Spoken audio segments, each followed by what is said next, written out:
നിങ്ങളിത് കണ്ടില്ലേ? ഗുജറാത്തിലെ ഒരു സാധാരണക്കാരിയായ സ്ത്രീ അവരുടെ ഗ്രാമങ്ങളിൽ കുട്ടികളെ പഠിപ്പിക്കുകയും സ്ത്രീ ശാക്തീകരണത്തിന് മുന്നിട്ടിറങ്ങുകയും ചെയ്തതിന് പത്മ അവാർഡ് കൊടുക്കുന്ന സുന്ദരമായ നിമിഷമാണ് നമ്മൾ ഈ കാണുന്നത്.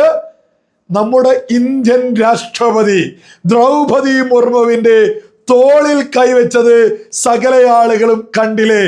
രാഷ്ട്രപതി അവരെ നിറപുഞ്ചിരിയോടുകൂടി ചേർത്ത് പിടിക്കുക. സകല പ്രോട്ടോകോളുകളും അലിഞ്ഞില്ലാതെയായിട്ടുള്ളൊരു സുന്ദരമായ നിമിഷം കൂടിയാണ് നമ്മൾ ഈ കാണുന്നത്. കേന്ദ്ര സർക്കാർ ഇതുപോലെ സുന്ദരമായൊരു സംസ്കാരമാണ് ഉയർത്തിപ്പിടിക്കുന്നത്. ആ കേന്ദ്ര സർക്കാരിനെതിരെ ഇവിടെ കുറെ ആളുകൾ അങ്ങനെയാണോ ഇങ്ങനെയാണോ എന്ന് പറഞ്ഞ് ഉറഞ്ഞുതുള്ളുന്നത്. അതേസമയം നമ്മുടെ മുൻ മുഖ്യമന്ത്രി പിണറായി വിജയന്റെ അടുത്തേക്ക് ഒരു സെൽഫി എടുക്കാൻ ഒരു സാധാരണക്കാരന് പോവാൻ സാധിക്കുമോ? ആട്ടി ഓടിക്കില്ലേ?